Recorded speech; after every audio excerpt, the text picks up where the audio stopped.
Hey guys, it's Taran and welcome to the On Track channel and to F1 22 My Team Career Mode part number 1. It all starts here. I am so excited to be bringing this to you guys. I love playing the F1 game. I play it every single year and I can't wait for you guys to be involved. Now, don't worry if you watched the channel and you know that I produce a lot of other content. That won't be going anywhere, but seeming as I play the game anyway, I figured I'd make it into a series. Now, let's not waste any time and get straight into the setup.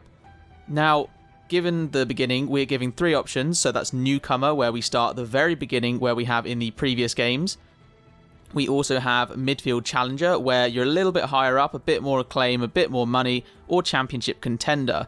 Now, I did ask you guys, and it was overwhelmingly a backmarker team, so that is what we're going to go with. We're going to go with the newcomer. However, it's worth bearing in mind that as this is only a series that I'll make, as I have the time, we'll see how it goes. I am going to leave the resources and everything on default for now. Increase department events because we want to make sure we're involved in all of those. Facility management on, R&D on, driver moves on, all of that good stuff. Faults types and fault frequency, standard and high, making it as fair as possible for us versus the AI in this game. In the past games, we've not been able to have the faults, but now that we have both this time and last time, I'm a big fan of keeping them on. It makes it much more realistic. Now getting into creating our driver avatar. As you can see, if you've watched the Prixrace Podcast, you'll know what I look like. Unfortunately, there isn't really someone that looks quite like me, so I've just gone with someone that looks similar-ish. No one's really got quite a thick enough beard for me. In terms of audio name, they didn't have Taran and they didn't have Track. Track's not my last name. I'm not quite telling you guys that just yet. But they did have Tarrant, which is close enough, I guess. It'll do. Driver number 91, that's my number for my sport. It's a number throughout my entire life, it's just what I've used. So we're going to be sticking with that, and you can see our guy right there. Now, I'm going to let the creation play in the background, going through the helmet, the suit, the gloves, etc., all of that. And as you can see, we're going with the blue, the black, and the white. That's the colour scheme of the channel. Maybe in future I'll get you guys involved, designing, say, liveries and things. I did that a lot last year for my own sort of personal My Team. Love designing that, so we'll see how that goes in the future. Maybe that's something that you guys can be a part of as well. But in terms of the series itself, I'm looking to sort of do maybe once, twice a week, see how it goes. So make sure if you guys are enjoying it to let me know your thoughts in the comments. Make sure you give the video a thumbs up if you do enjoy it, because genuinely going to need a lot of feedback from you guys on what to improve, where to go from here. Gaming content is something completely new to the channel. As I said, the old stuff's not going anywhere either. That's the main channel content, but I thought this would be fun. Getting into the sponsors now, and you can see here we've got a couple of options, and I tend to go with ones that are achievable but also pay out a lot. And I think for me, Echo makes the most sense. Score 2 points finishes, but also the second highest bonus, just 1 behind Xenon. So to me, that makes sense, and that is actually what we're going to go with for our sponsor for season number 1. Next up, we have engines, and 4 options here. First off, Renault, pretty bad all round. Red Bull, better on the performance, durability's not quite there. Mercedes, decent performance, decent durability. And Ferrari, the top on both. Now, I'm trying to decide between the Ferrari and the Mercedes, but ultimately, I think we're going to pick the Mercedes just because it's got that better value at 3.3. And as we go to teammates, it turns out to be important, because the ones that we want, the likes of Piastri, Drugovich, and Lawson, are the 3 that I'm choosing between. We need the money to get those guys into our team, and that's really important. Ultimately, for me, the decision came down to either Piastri or Drugovich, simply just due to their overall ratings, and you can see the pace is pretty similar, but the racecraft for Piastri is just quite that bit higher, and to me, that just about edges him out, so that's who we're going to select for our teammate in Season 1. So, going over the team details for final time, the On Track F1 team, Echo as our sponsorship, Mercedes as our engine for Season 1, and Piastri as our teammate as well. Still got 200 grand in the bank though, so you can see that going for a slightly cheaper engine did kind of help us out as well. Now, next up we have the livery design, and I'm going with the abstract one. I kind of liked it. I kind of like that sort of angular kind of look. And then just because it's a very base livery, applying the base colours of our blue, black and white to the car, seeing what we have. Obviously, Echo's the only sponsorship we have at the moment, so that sits on the side there. Having a little play around with the paint finishes, that's new to this year's game, but ultimately just sticking with the gloss just because I think that's kind of what looks best at the moment. Maybe that'll change as some more designs come out and it kind of suits different ones a little bit better. But for now, I'm pretty happy actually. As a first livery, I'll take that. Finally as well, getting onto the team logo, it's as close as I could to an O and a T. They don't really have what I'm quite looking for, but for now, it'll do as the starting livery. And finally setting those colours of blue, white and black, as you saw. So there we have our My Team. That's all set up. On track Formula 1 team, blue, black and white, Oscar Piastri. Let's get into it. Well, first of all, thanks so much for inviting us here today. It's been wonderful to see behind the scenes. As you might expect, I've got about 1 million questions, so let's jump straight in. It's been a long time since we last saw a team owner take their own car onto the track, and the sport's changed enormously in the intervening years. How are you going to handle the responsibilities of both managing and driving for a Formula 1 team? Let's talk about your teammate. Now, it's clear they're excited to have signed with you, but tell me, what is it that you think they bring to the team? So you've obviously been putting a lot of work into the car. I know it's early days, but how do you expect it to feel out there?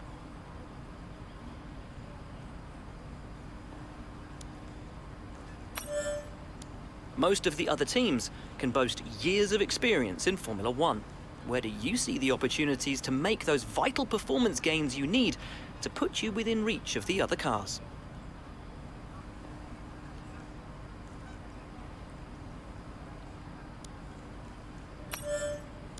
Ultimately, your success this season is going to come down to whether you can take positions from the other drivers. What is it about your car that's going to give you that edge in those battles?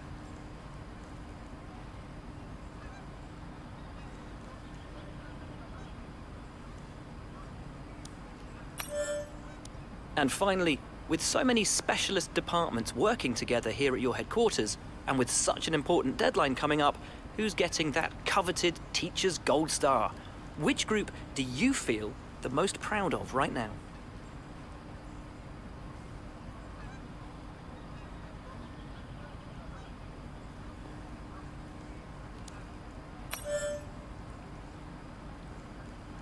Well, thank you so much for your time. It's been wonderful to get an insight from you and, of course, to see around the headquarters. Thank you for today. Really appreciate it. And thank you all at home for watching as well. We'll see you very soon. So a very lovely interview with Will Buxton there. And you can see from the answers kind of tending towards the sort of aerodynamics and chassis side. That's always an issue with my team. But let's get into the facilities, the R&D, the stuff that really makes up my team. And as you can see, with just 200 grand, we're not going to be able to upgrade anything straight away. I wanted to get to the chassis because the aerodynamics already has one spec 1 upgrades, but unfortunately we can't do anything. Onto the R&D though, and we have some resource points to spend, and so I'm just basically taking a look at what our 1,000 can buy us, because there are a couple of options, and eventually the one that I settle on is the weight reduction for the chassis. Mainly just because in those Will Buxton questions we had a couple of aerodynamics ones, so I figured go with the chassis side of things, try and reduce the weight. These new cars are very heavy. That's just how these 2022 regulation cars are. And so it's going to be a big part of improving our car is the chassis side of things. Now, from there, obviously, you've got to set up a couple of activities before Bahrain.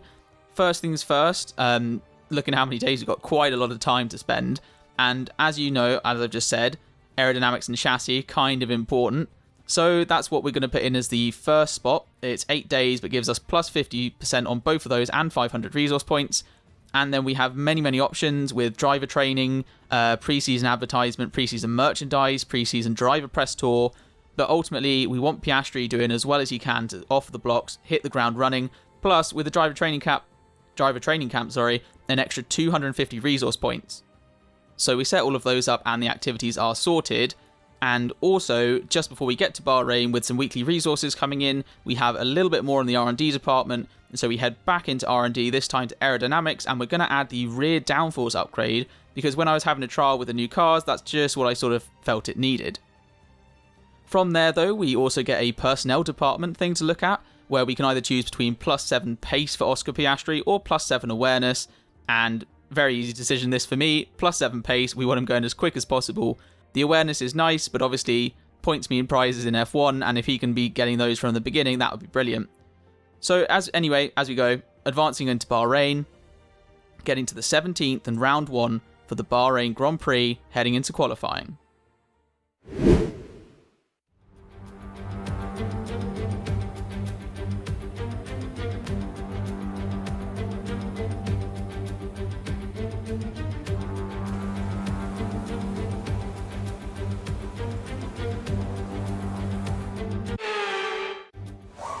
So into the garage for qualifying for round 1 in Bahrain. Not really quite sure where the expectations lie, but we'll only find out once we're out on the track. So getting started with our very first lap in anger with the car, making sure we try and hit our braking as best as possible down into turn 1, braking all the way down into second gear. And as we fast forward towards the end of the lap, you'll see that when we do come across the line, it will be eventually, what are we getting, 128, 129, 130, 131.7. So not the best time, but not the worst. And as we carry on, because I tend to fuel for 2 runs, just so that, maybe I improve on the second one, I figure it's worth going, the tyres are going to get wasted anyway.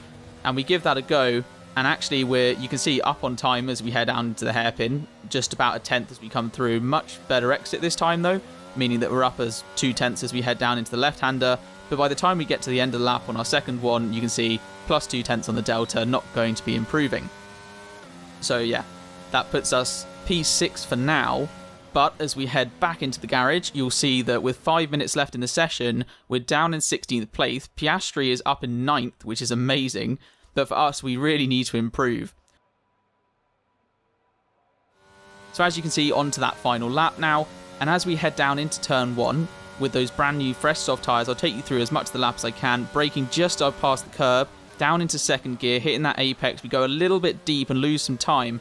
But we do get a much better exit through turn 2 and turn 3, and now we're actually gaining time on the delta as we head down towards turn 4, up into 8th gear before we get to the turn, taking as much curb on entry, hit the apex, and as we put the power down, oh dear, we slide off to the right, hit the barriers, front wings gone, front wings damaged. We've got no time to head back to the pits and get that repaired, which means, ultimately, that's it for us in qualifying. That's honestly just incredibly disappointing on my side. Would have liked a much better time. We are in 16th though. Will it get us through? Unfortunately not, as we're down in P20 for the first qualifying of the year. However, teammate Piastri up there in 16th, so silver linings there. For us, however, very disappointing hitting the wall. I try and keep it as fluent as possible. If I make mistakes, I try and live with them basically. So yeah, P20 for us in qualifying. But hopefully as we head into the race, there's a lot more we can do in round 1.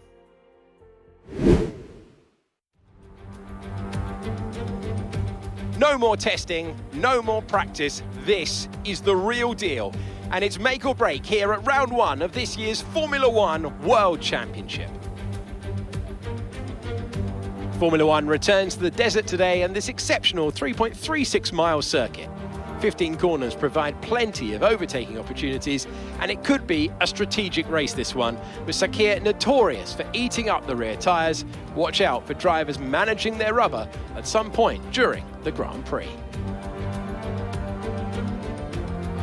So with the race not far away from starting, here's what today's grid rundown looks like. Charles Leclerc lines up on pole position, edging out Max Verstappen, who will start from P2. Considering the rest of the grid, we have Sainz, Perez, Sir Lewis Hamilton and Russell, Fernando Alonso, Bottas, Ocon and Lando Norris, Mick Schumacher, Gasly, Yuki Tsunoda and Zhou, Oscar Piastri, Albon, Kevin Magnussen and Lance Stroll, Vettel, Tarrant, Latifi and Daniel Ricciardo fills the last spot on the grid. And now it's time to head down to the track. A new season then, a clean slate where anything could happen. Anthony Davidson is with me today as we get another year of Formula 1 underway. We're into those tense few minutes before the first race then. Everyone's a little bit nervous about reliability. They haven't been running in the hot, turbulent wake of other cars in practice. They've not been pushing at 100% for long durations. Let's hope no one has to deal with any nasty surprises. Okay, here we go. I know what you can do. Don't let me down. So here we are on the grid for round 1 in Bahrain. Going to be taking a look at the strategy here, and the team suggests a one-stop to me. And even that's with my personalised data from practice. And honestly, given the tyre wear we were seeing, I have no faith in that. So only realistically looking at the two-stopper, even though it is just that little bit slower, according to this forecast anyway. And you'll see that as we go through, we're having a look at it. And basically what I end up doing is setting it up to be a soft, medium soft. Because I felt like that way, if the tyre wasn't that horrendous, As you can see there, soft, medium, soft. If the tyre wasn't that horrendous, we could stick on the mediums, but it at least gave us a little bit of leeway with where to go and what to do. So yeah, that's my personal preference as well, going with the softs and the mediums rather than the hards. Hate the hard tyres, not going to lie. Anyway, as we fast forward to the formation lap at the end of it, we're going to be lining up for our grid spot. Make sure we're getting in as best position as we can. 10 metres, 8 metres, 5, 4, 3, 2, 1. We stop a little bit far back. It gives us a green tick mark though, but we're in place for the Bahrain Grand Prix. So we're all in position. It's 1, 2, 3, 4, 5 red lights for Bahrain. Round number 1. It's a long hold, but we are underway. It's a semi-decent start, a decent getaway. We head up towards the back of Alex Albon. Vettel alongside us to the left. We fly by Albon in the second phase. You can see loads of track ahead of us. We're going to go down the inside, not too far, being careful not to make any reckless moves. We actually bump the back of Piastri, our teammate. We've got Kevin Magnussen alongside us. He squeezes through, but as we go through turns 2 and turns 3, getting a great exit on the left-hand side.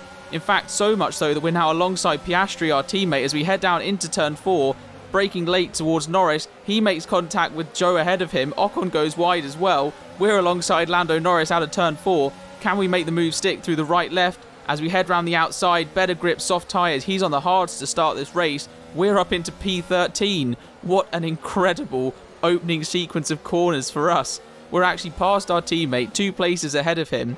Not only did we make overtakes, but there was chaos around us as Norris had a collision, Ocon went wide. At the start, Albon had a horrific start, but the end result of all of that is we are up to P13. So on our opening lap of the opening race in the very first season, 7 positions gained. It's quite an amazing start in all honesty. And as we head towards the end of the lap, you can see, and then look at the mini-map, Charles Leclerc is also in. So he's had damage on the opening lap. And as we look back here, he was on pole. Verstappen went round the outside. They're side by side into turn 1, turn 2 as well. Verstappen gets through as they head towards turn 3. Leclerc's got to back out of it, which means that Sainz's teammate gets alongside him. So he's gone from first almost into third place, but it's the 2 Ferraris side by side into turn 4, and he hits him. Leclerc hits his teammate Sainz and loses some of that bodywork, which means he's in on lap 1 for a pit stop. So Leclerc is down, which then pushes us up into P12. Piastri's made an overtake into P13, and it's possibly the best start we could have hoped for. We've got our on-track F1 team running 12th and 13th on the opening lap. Moving on to lap 6 now, and you can see there, P10, we've got Magnussen behind us. A couple more cars came in, and he's half a second. We go to the inside to block him off. He moves to the outside, gets right alongside us, but we've got the inside line, hug the apex, make sure we stay ahead as we go through turns 2 and turns 3, placing the car absolutely perfectly to make sure that the Haas can't get past, and he hasn't got a good enough run down towards turn 4 as well. So we've stayed ahead of him, and as you can see, it's Esteban Ocon up ahead of us on the medium, so we'll be trying to catch him. But as we head down towards turn 11 on the same lap, we get the corner fine, but behind us, you see all the red proximity arrow. There's a yellow flag. Apparently resume racing, it's green, and then all of a sudden, safety cars deployed. So on lap 7 of the first race, we've got a safety car. What's happened here? Actually, we look back to our teammate. He heads down to turn 10, gets on the curb, strolls on the curb ahead of him, and he's just run straight into the back of the Aston Martin. So our teammate Piastri in his first race, he's had a disaster. We'll look from his view. He heads down into the left-hander. Stroll ahead of him gets on the curb. He gets on the curb as well, runs straight into the back of him, and honestly, he's probably lucky not to be out of this race on lap 7. He does manage to carry on though, and as you can see, we take the opportunity to head into the pits. It's a little bit early for our medium stop. It was lap 15 originally, but we can't throw away a free pit stop under the safety car. And actually, if you look behind, you can see that there's 4 or 5 cars coming in as well, meaning that as we go for our pit stop, we jump into the box. You can see our front wing damage there from when we hit, and the nose damage from when we just touched Piastri. We've got simulation damage on, but it means that when we come out, you can see Seb Vettel's behind us, Ricciardo, Latifi as well. Bottas comes along, Tsunoda goes through as well, but we've only down to P14 and we've made our first pit stop. So fast forward now to lap 10, and you can see the safety cars coming in this lap. We're focused on making sure we've got the tyre temperatures. Tsunoda's up ahead of us. We are on the mediums. He's on the soft. Bottas is on the soft. They both stayed out. Vettel and Ricciardo behind us, they're on fresh softs. You can see, prepare to resume racing, and we go green in Bahrain. And Tsunoda definitely has more straight line speed than us. I don't know if it was coming off the corner or just the fact that this car is incredibly draggy. But down into turn 1, we brake late and actually almost run into the back of him. Had to take evasive action, bang tyres as we go through turn 1. Then we've got Vettel coming up our inside. We get a warning for collision with Tsunoda. We managed to hold it around the outside of Vettel. His line was compromised through turn 2. And so the result of all of that is we've stayed exactly where we were in P14, which, to be honest, considering I'm on mediums and the cars behind me are on the softs, I'm pretty happy, and honestly, I'll take that. And the goal now is just chase after them, make sure we keep these tyres intact, make sure we can go long on them, don't wear them out too early.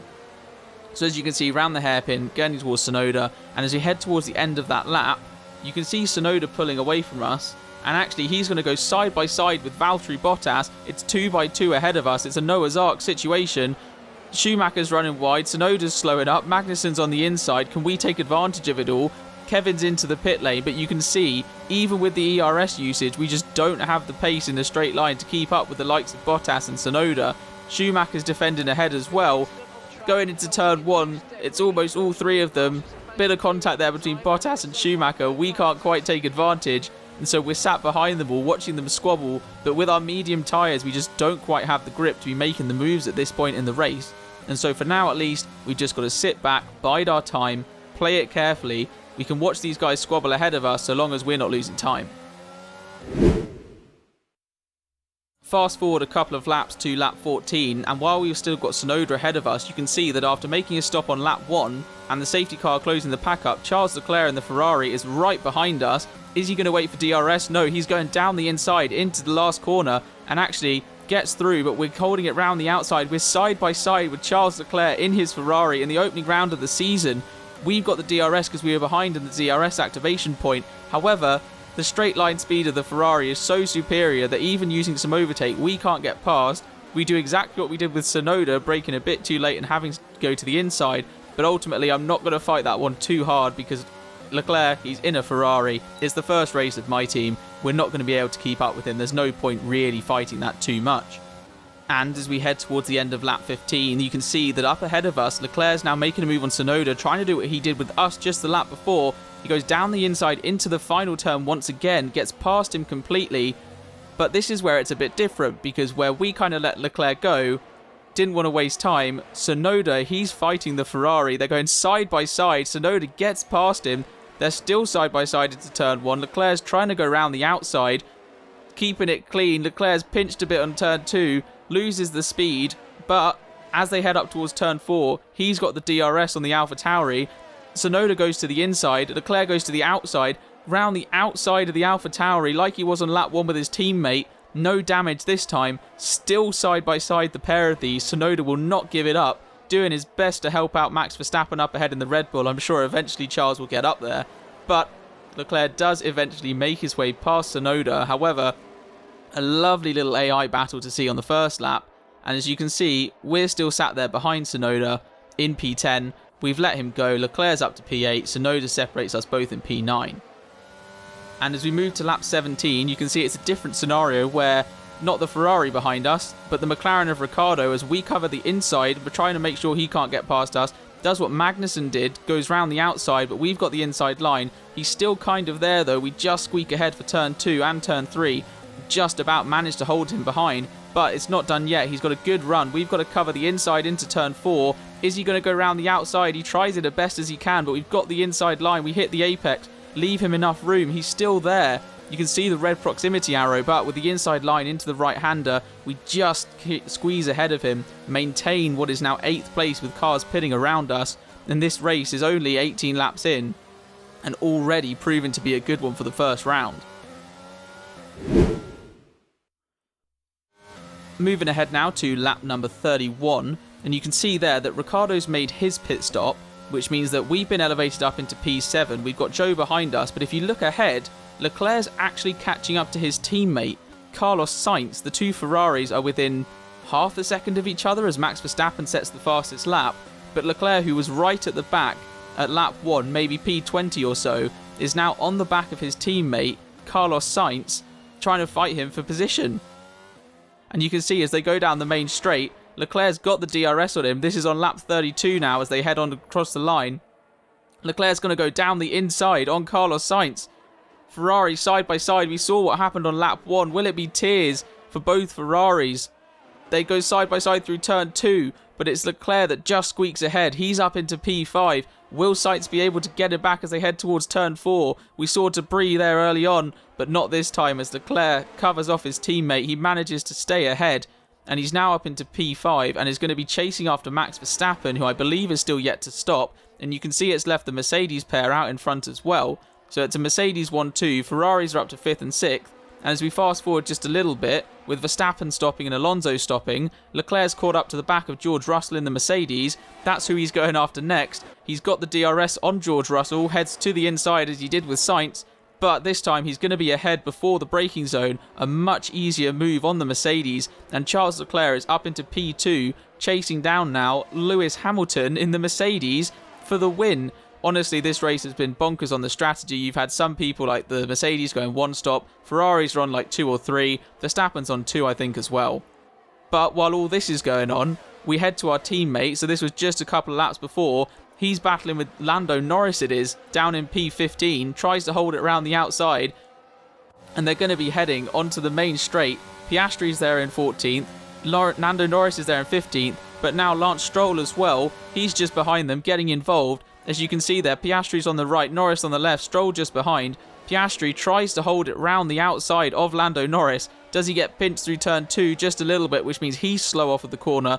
Turn 3 he gets through fine, but Stroll got a much better exit than him, so he darts to the inside. Piastri's on the outside. Those two are side by side. Remember, they came together on lap 7, I think it was, bringing out the safety car early in the race. But those two, some great wheel-to-wheel racing for our teammate as well, especially in his first race as a rookie. Great to see some good racing from Piastri. Glad to see he's getting involved, still hanging it around the outside of Stroll into the hairpin.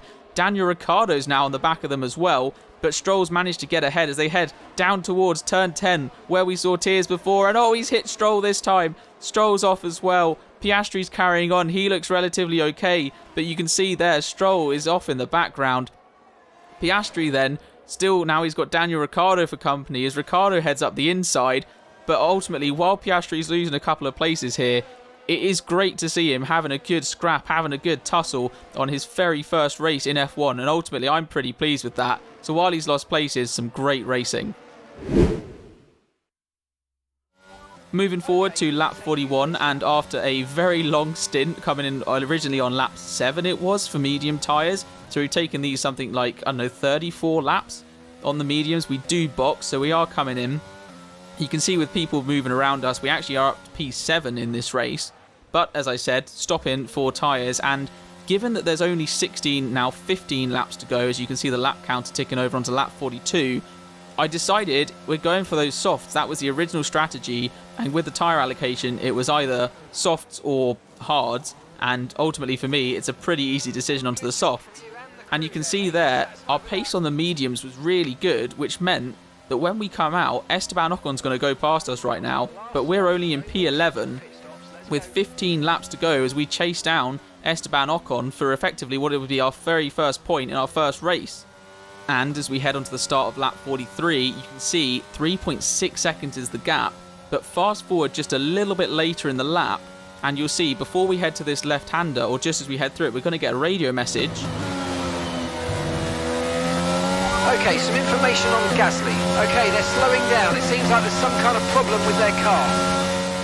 So Pierre Gasly up ahead in 9th place. He's slow, which means what was originally 1 point, if Gasly's slow enough, could become 2. And as you see at the end of that lap, the gap was 3.8. Now it's down to 3 seconds. On as we head on to lap 44, still chasing down Esteban Ocon. Onto the next one, heading on to lap 45. 1.8 seconds is the gap. We've taken over a second out of Esteban Ocon. Goes up a bit because he's got better straight line speed, but onto the next lap it comes down again. 1.1 seconds now to Esteban Ocon. We're almost in DRS range, and actually as we head on to lap 47, you'll see we're getting close to DRS range. So it's the end of lap 46, lap 47's up next. 0.4 is the gap, less than half a second. So we will have DRS as we head onto the main straight. We're within that distance that we need as we use up the ERS that we've got available, emptying the tank And you know how draggy this F1 car is still with ERS, DRS. We're only just getting to the back of him. Are we close enough to make a move? We go down the inside of Esteban Ocon at turn 1. Hit the apex almost. Just about push our car ahead. And through turn 2, turn 3 with the better rubber, we stay back ahead. Does he get a good enough run out of the corner? No, he's far back. He's got old hards. So we're up into P10 points in our first race. As you can see the replay here, we head down the inside on Esteban Ocon. Judging it perfectly, really, giving him no room to work with, squeezing him out, making sure that we have the line, we have the racing line through turns 2 and 3, and that's us up into P10. And while all this is going on, just a little bit earlier, remember how I said Charles Leclerc had caught George Russell and he then passed him? Well, now he's onto the back of Lewis Hamilton as they head down to the second to last corner, or the final one even. Hamilton runs wide and Leclerc goes through into the lead of the race. So Charles Leclerc, who was at the back pretty much on lap 1, lap 1 he was at the very back. Forget safety car lap 7, lap 1 Leclerc was right at the back, he's now up into the lead. And for us, remember how I said we were catching Gasly and that he had an engine problem or whatever it was and that maybe more points were on? Well, on to lap 48, and that's exactly where we are. As we head down the back straight, you can see we're within 0.6 seconds, and at this point I'm thinking to myself, right, wait for the main straight, you'll get the DRS, you can do what you did to Ocon. But as we head through the left-hander, and then more specifically the right-hander, we have so much more grip. We're right alongside him as we go down the inside once again into the right-hander, hit the apex, drive out very lovely. What a lovely move that was on Pierre Gasly. And also puts us up into 9th place in our very first race. So up the inside of Ocon, up the inside of Gasly, and just like that, we're on for a couple of points in round 1 in Bahrain and my team. And then as we go forward a few more laps onto lap 53, at this point I'm just thinking to myself, right, keep Gasly at arm's distance, a couple of seconds away, don't give him the DRS, just make sure your soft tyres, they can go to the end. And at this point, that's what we're doing a pretty nice job of. But as we come through turn 3, yellow's on the track at the top right. And as we can see, Carlos Sainz, he's out of the session. Reliability issues for Ferrari. Very realistic, the F1 22 game. As we see, he heads up the left-hander. Can't see any smoke or anything just yet, so it doesn't look to be an engine problem. But he is sat in P3. And then as we head through the right-hander, and then the next right, the car just seems to die on him, which throws away 15 points for Ferrari and means that you can see George Russell there behind him goes through. So what was a double podium for Ferrari now becomes a double podium for Mercedes, with Charles Leclerc still in the lead.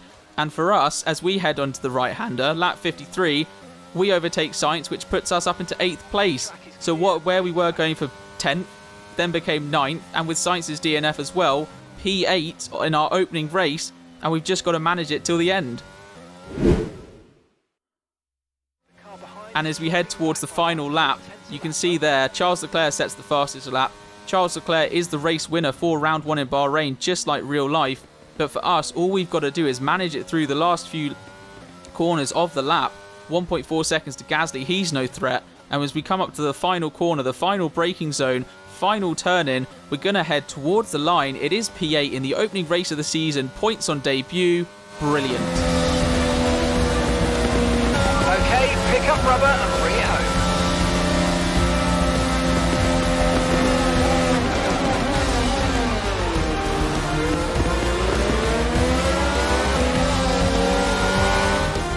A fantastic team effort then to secure victory here in the desert. Anthony Davidson, a resounding victory today. What set them apart from the rest? I really feel the track layout combined with the track temperatures we saw today suited their car. These cars come alive when the tyres are just at the right temperature, and the driver did a great job managing that as well. They just look so comfortable out there. It's like anything, it always looks so easy when it all just clicks. And here we are, a team that is no stranger to the podium, taking their place on top once again. A sublime race today, and a stunning win for Ferrari.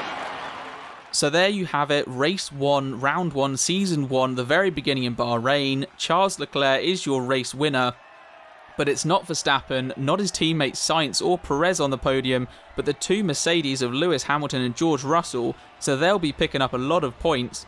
For us though, P8 in our very first race, that's 4 points on the board, one of our 2 points finishes we needed for our sponsor, and I couldn't have asked for a better first race. It's gone absolutely brilliantly from lap 1. And as we take a look at the final result there, you see Charles Leclerc at the top, followed by Hamilton, Russell, Verstappen, Alonso, Perez, Tsunoda. We're there in P8 up from P20. Gasly behind us in P9. Ocon in P10. 11th Magnussen. 12th Ricciardo, who somehow got drive of the day over us. Never understand that one.